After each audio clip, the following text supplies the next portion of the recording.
আমি কোনো একটা সময় বলেছিলাম যে সময় তার আসল রূপটা দেখিয়ে দেয়। সময় তার কাছ থেকে অনেক কিছু কেড়ে নেয়।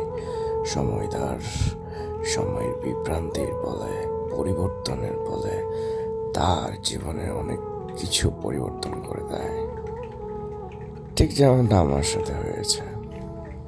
আমার সময়টা হয়তো খুবই খারাপ যাচ্ছে। সেই সময়টাকে পার করতে আমার খুবই হিমশিম খেতে হচ্ছে। আমার এইটুকু সময়ের মধ্যে যে সময়টা আমি বিশ্লেষণ করেছিলাম, সময় এক পরিবর্তন, যাকে কেউ আটকে ধরে রাখতে পারে না, সে তার নিজ গতিতে চলে আমার প্রভুর ইশারায়। ঠিক সেই সময়টা আমার ক্লোজে এসে আমার প্রিয় মানুষ, আমার জন্মদাতা পিতার রেউনিয়ে আনেছে। সেই সময়টা আমার জীবনের সব থেকে ক্রান্তিকাল ক্রাইসিস তৈরি করেছে।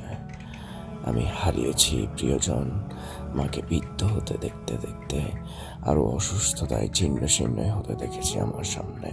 দেখছি প্রত্যেকটা মুহূর্ত এখন আমার সময় আরেকটু খারাপ হতে যাচ্ছে। সময় নাকি খারাপ আর ভালোর সামঞ্জস্যে একটা কম্বিনেশনে হয়। আমার মনে হয় ইনশাল্লাহ এই দুর্দশার সময় আমাকে একদিন ভালো দিনগুলো দেখাবে, সেই আশাই করি আল্লাহর কাছে। আমি যেন আমার মায়ের সাথে খুব বড় গলায় বড় কণ্ঠে সুস্থতার মধ্যে দিয়ে আমার মাকে নিয়ে হাঁটতে পারি, তাকে জড়িয়ে ধরতে পারি, মনে কথাগুলা বুকের বাম পাশে চিরতরে গুছিয়ে রেখেছিলাম সেগুলো উন্মোচন করতে পারি। আমার মায়ের বুকের মধ্যে আমি একটু ঘুমাইতে পারি, তার চোখে, তার কপালে, তার মাথায় চুমু দিয়ে তাকে ভালোবাসি কথাটা বলতে পারি। ঠিক তার কাছে গিয়ে আমি এই সময়টুকু চাইতে আমার রবের কাছে, আমার যিনি আমাকে সৃষ্টি করেছেন তার কাছে এটাই ফরিয়াদ। সময় খুবই অদ্ভুত।